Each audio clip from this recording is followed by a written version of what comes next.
All right, now we'll move on to comments from council members. For myself, there's some committees, and we'll take one at a time. I'll elaborate, and I know I can get long-winded, so you can put your hand up, and then I'll tell me to be quiet for a moment. First one, appointment for a council member on the Ad Hoc Homeless Advisory Committee. That is one that has not met because of COVID, because usually there's more than a dozen people in room 115. And we do have an opening at this time. What I'd like to do is I'd like to ask Councilmember Medina if you would be willing to be on that. Yes, please. Okay, thank you. On the next one, on new ad hoc committee appointment, the San Bruno Fall Cleanup Event. This is a one-time event. This is something that Recology we talked about, but with COVID, it was like, well, maybe, and candidly, it was Councilmember Davis who came up with the concept, and it was to have in October a drop-off. So, for example, you'd be a San Bruno resident. Yes, we'd have to check your ID. You come into the parking lot if you've got cans of paint that you want to discard, bulky items, that would be allowed during a Saturday morning window. So with that, I'd like to ask Councilmember Davis, your idea, if you would mind taking lead and facilitating that. Yes, I would. Thank you. And I'll help if need, but I know you're very independent, but I'll be there to assist. No, I appreciate the help. If needed. I just to comment on that, we all have as San Bruno residents, if you pay for the garbage, you have the free 2 pickups, right? Yes. And I thought, we're not utilizing those pickups. Let's take that service and offer it to the city. And maybe going forward, we can do it a couple times a year. We offer a location to drop your garbage.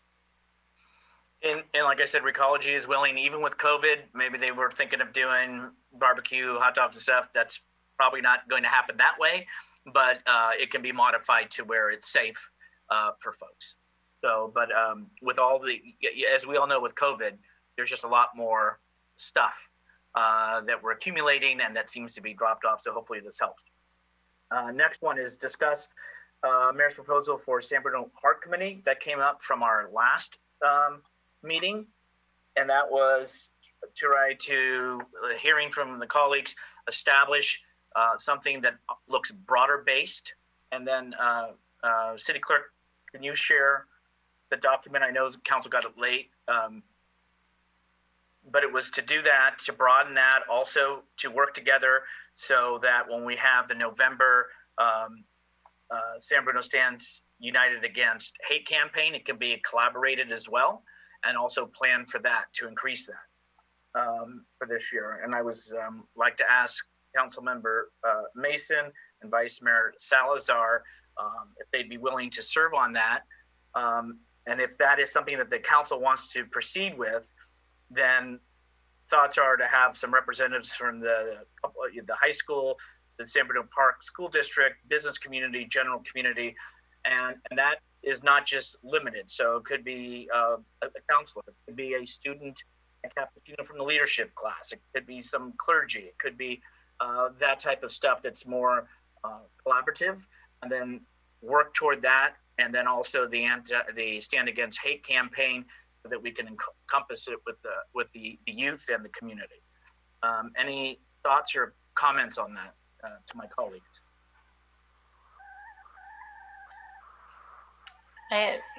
Hold on, I've got to find the raise hand. Oh no, go ahead. It's so much faster. Yeah, I guess my question would be, if we're under the Strong Governance Initiative, if we're creating not an ad hoc but an actual committee, should we talk about it at that time to see if, because we had talked about during the Strategic Initiatives Plan how we would be looking at all of our committees. Are they all still needed?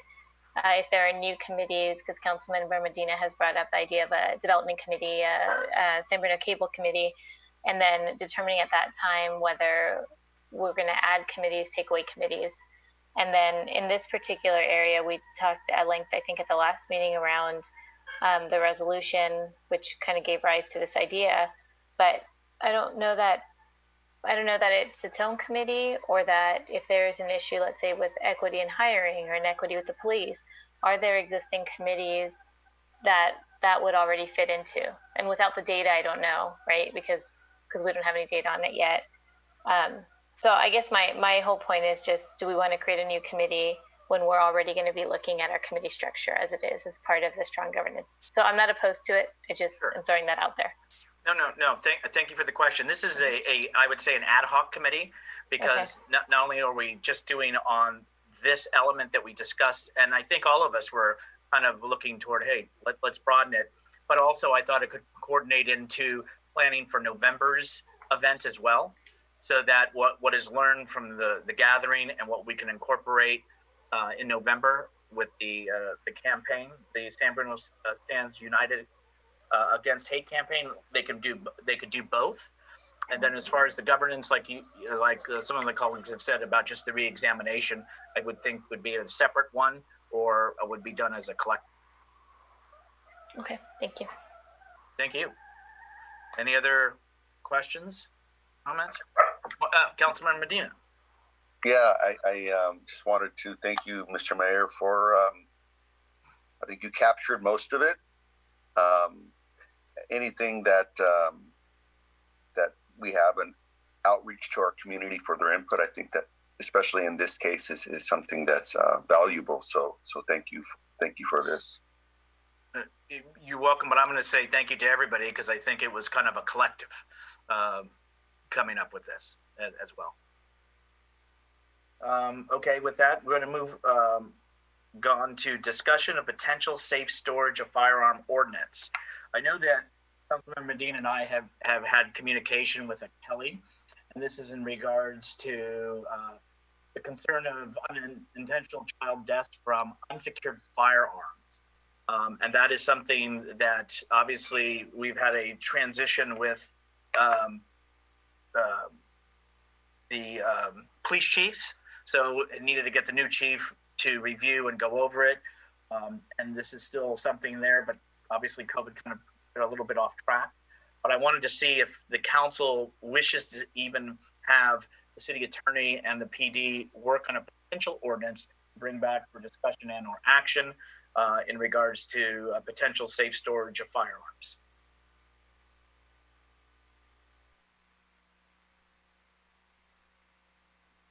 Councilmember Davis. You know, everybody's seen the gun store with the consistent lines out the door. So that one believes that our San Bruno residents, there is an influx of firearms in our city, which could also mean that there is potential for people who are actually storing their guns illegally or in a way that's unsafe, not illegal. I guess one death is too many in San Bruno, so I'd like to get some input from the police chief, but I think the problem with this is that you can have an ordinance, you can put all the rules out there, but how do you police it?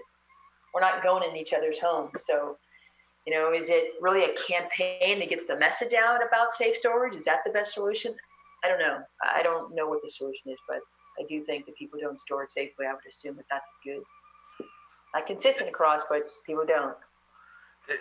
There is an educational element to it, and this is not somebody knocking on your door and saying, let me see, or, so I don't want people to fear that the way the organization has, it's been more of an educational, precautionary, not somebody's going to walk in and ask to see where is it stored, but of course more to the chief and the attorney with their expertise. But thank you. Other questions, or whether ask staff to proceed?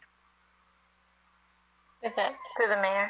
Yeah, yes, Councilmember. I received the same email that you probably received from the constituent, and I just haven't had the time that I wanted to look into it.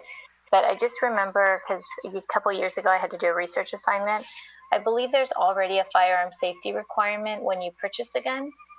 And so maybe that's something that staff might want to look into, because if I remember correctly, part of the firearm safety requirement is the safe storage of the gun.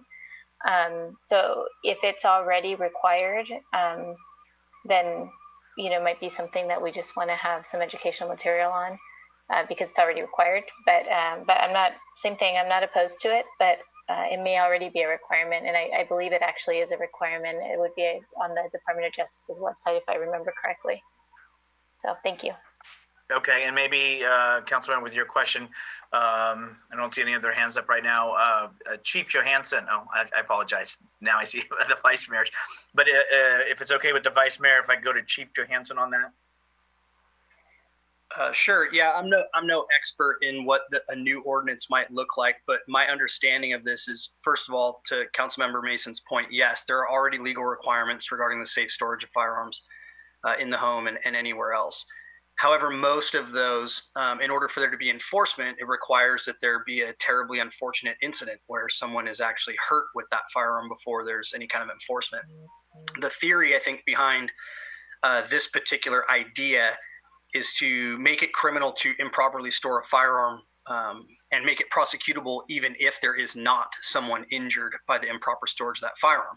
Now, of course, this begs the question of what does enforcement look like? Because as you all have mentioned, we're not going into people's homes to proactively check on whether or not this ordinance would be being followed. However, there are certainly some sort of one-off situations in which such an ordinance might be of value in prosecution. For example, if someone's firearm was stolen because they had it improperly stored. Well, right now, we would basically take a stolen firearm report and there really wouldn't be anything else really to happen there because no one has been hurt with that firearm.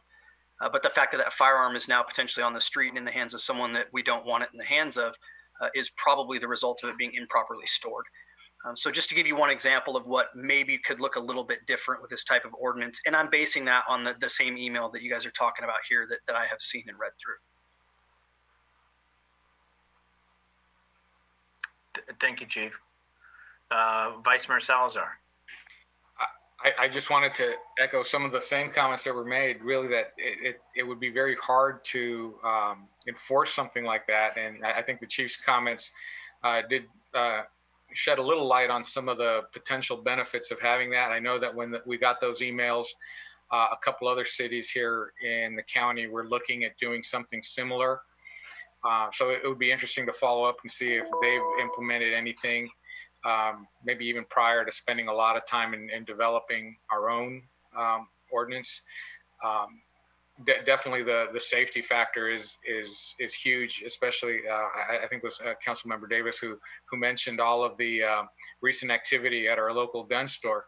And, you know, while there might be a lot of people that are very responsible gun owners here in the city, when you do have an event like we had that triggered a lot of people to run out and buy firearms and possibly not have the proper training and not have even the right state of mind, we definitely want to make sure that we're doing anything that we can to ensure safety. And I think education is going to be a huge, huge part of it, but also knowing that there is a hammer there waiting to enforce, you know, making it more than just a recommendation, that, you know, that there is some teeth to what we're advising, I think would be important. So I am interested in looking into it a little more seriously. Okay, so I'm hearing a majority that are okay with staff trying to minimize work, not duplicating efforts. Maybe I can ask the city attorney what would be what do we need to do, or what do you need to do to proceed, since obviously it has to do with the law.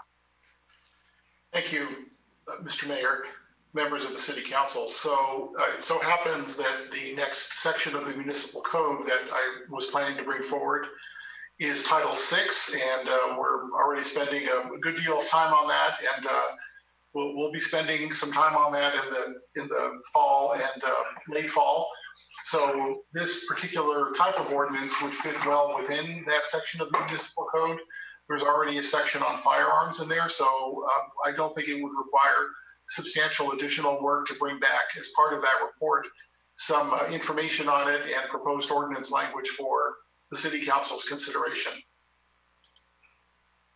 Hey, thank you. So I'm believing that that would be okay for council, as Mark had indicated.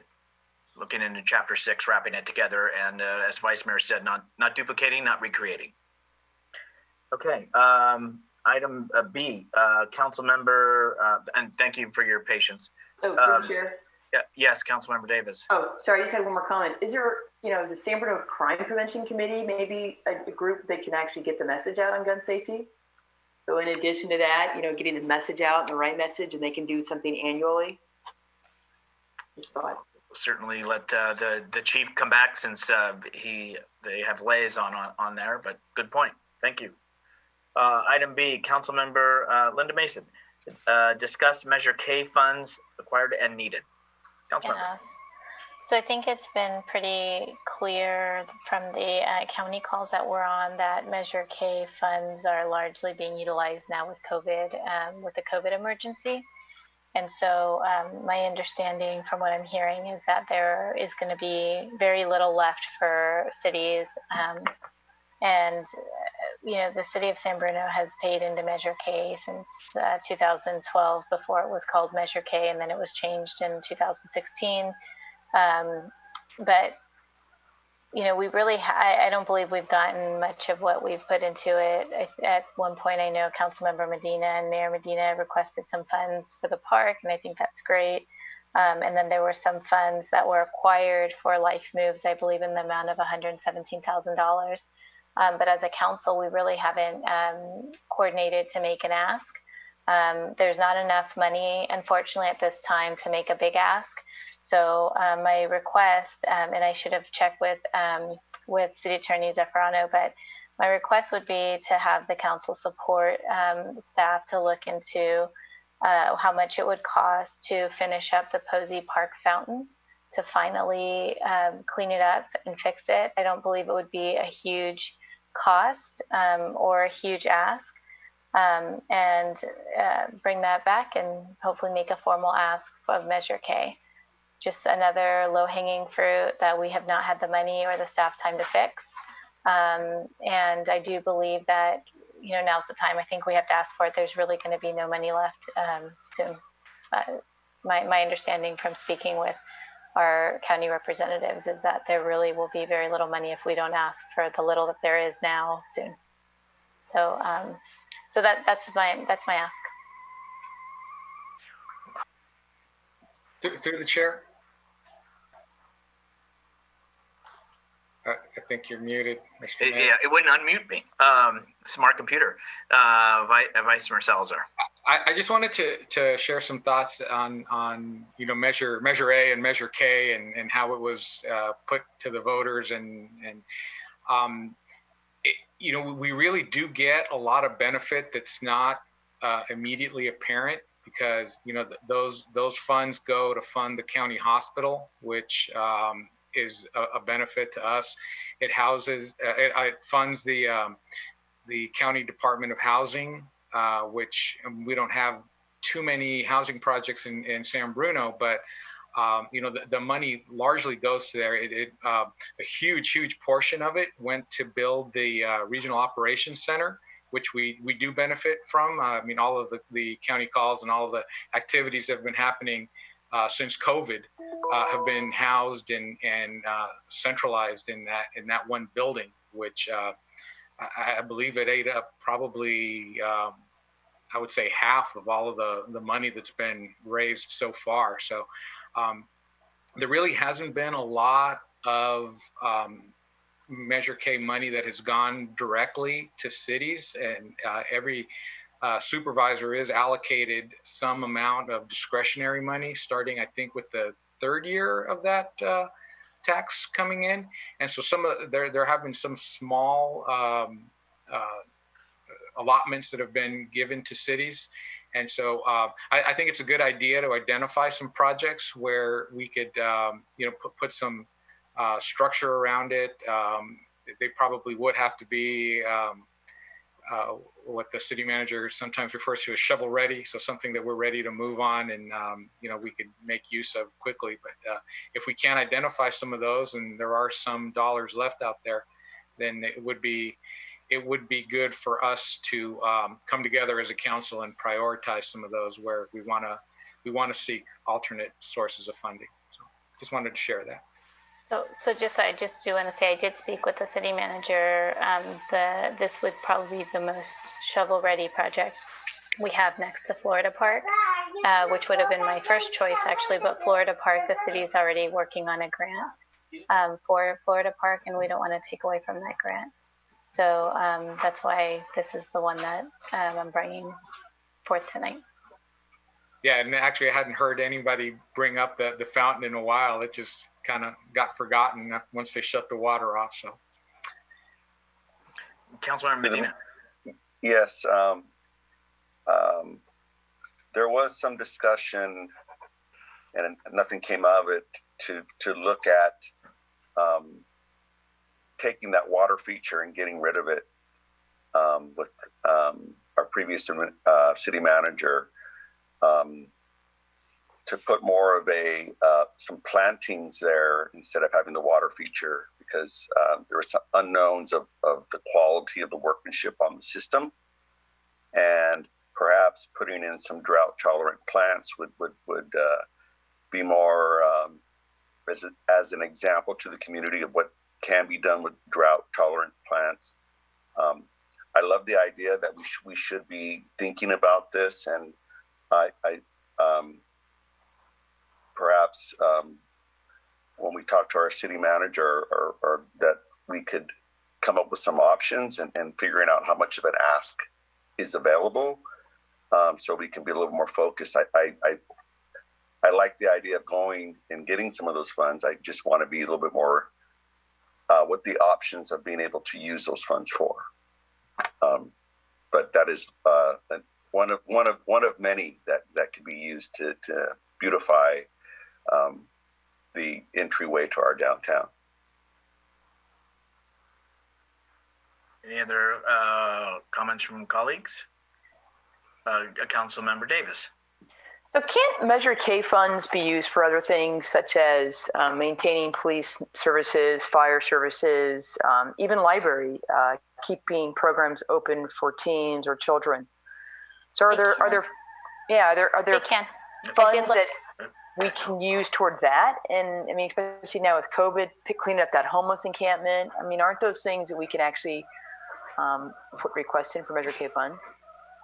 So they can. I did look into that. My understanding right now is that we're talking about a very low ask, like 200,000 or less, and even that will be hard to get. I did speak directly with the representatives. There have been actually a number of cities who have had over the years direct projects funded by Measure K, as high as I think the largest one was $12 million, going down to $25,000, and those are direct contracts with the city. Unfortunately, the likelihood of that happening at this point are very low. And so I did speak with the city manager, like I said, and maybe just a day or two ago, so it hasn't been lengthy. But the only shovel-ready projects we really have to have a very quick turnaround would be Posey Park and Florida Park. And as stated before, Florida Park is already in the process of a grant application. And the city manager can step in. I want to be clear that I have thought of that. I would have loved to make a big ask actually for a new fire station, right? The extension we have near Skyline. Those are the types of projects that Measure K has funded, but we're really honestly late. I think we're late for that at this point. Vice Mayor Salazar. I'm curious about the $12 million project.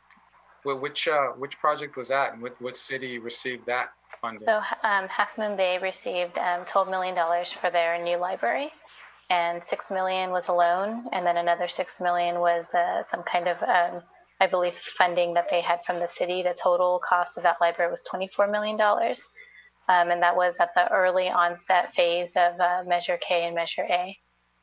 But I believe that library is a county library. It's not the city's library. So the money was county money spent at the county in that case. Because there are a number of cities that have had library extensions as well. So that's a brand new library. But there are a number of, if you go to all the annual reports, I've gone through all the annual reports. There are a number of reports. I'm on the oversight committee. That's why I was surprised to hear that there was something that large. But that wasn't granted to a city. I just kind of want to make that clear that it's not like if we had shown up earlier, we would have gotten it, because that really was an allocation to the county, which is primarily where the big funding goes. The smaller funding amounts are the ones that are discretionary.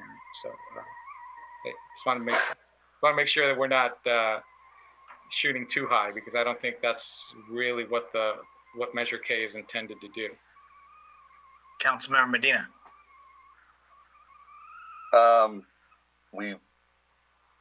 Could we set up an ad hoc committee of a couple council members to work on that and to investigate that and coordinate some type of research to come up with an ask and bring it back, some recommendations to the full council?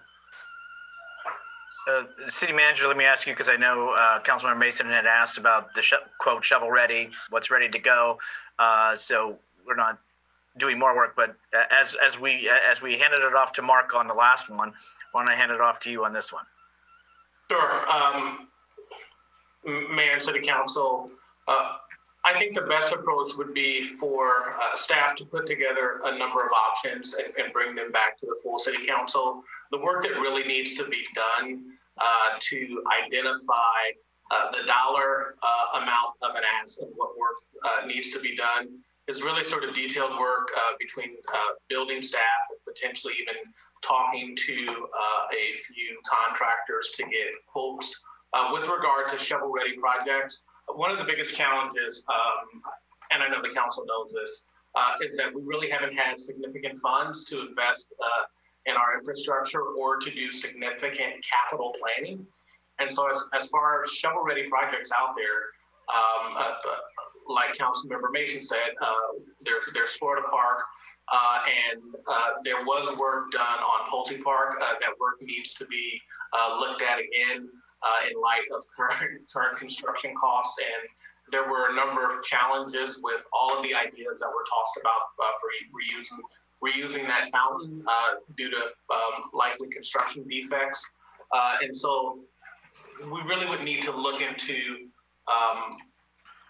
the true cost of that project and potentially others, and get guidance. And so if there was a subcommittee, I think the core amount of work would be identifying options and then bringing those back to the full council for decision, or you can toss it to staff and we can put together a number of options and do that work and bring it back to the full body. I'd rather toss it to staff because of the time. Honestly, I mean, we do not have much time. Time is of the essence, and we don't meet again until August 23rd. Yeah. Mr. Mayor? Yes, Marty. We could put a lot of trees in the ground in our avenue. It's in the streetscape plan. Our downtown needs some trees in the ground. You know, it's time to start getting off pot in our downtown, right? We got to put some trees in the ground. So we've talked about it. It's in the plan. It's been looked at. So that's one other area. I mean, it'd be great to see some trees. You know, the trees in the pots currently are they're struggling. You know, they look pathetic, and it's sad. It's sad.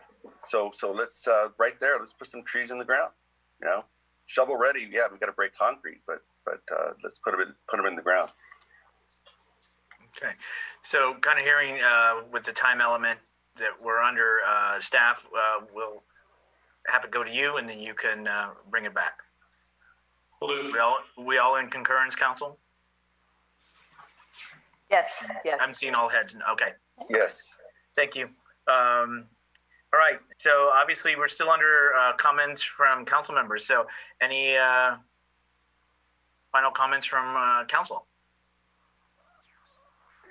One real quick, just to be redundant, you know, wear your mask, everybody. You know, just don't take any shortcuts. Just, you know, we can. The more we pay attention to this, the sooner we're going to get through it. And because people are not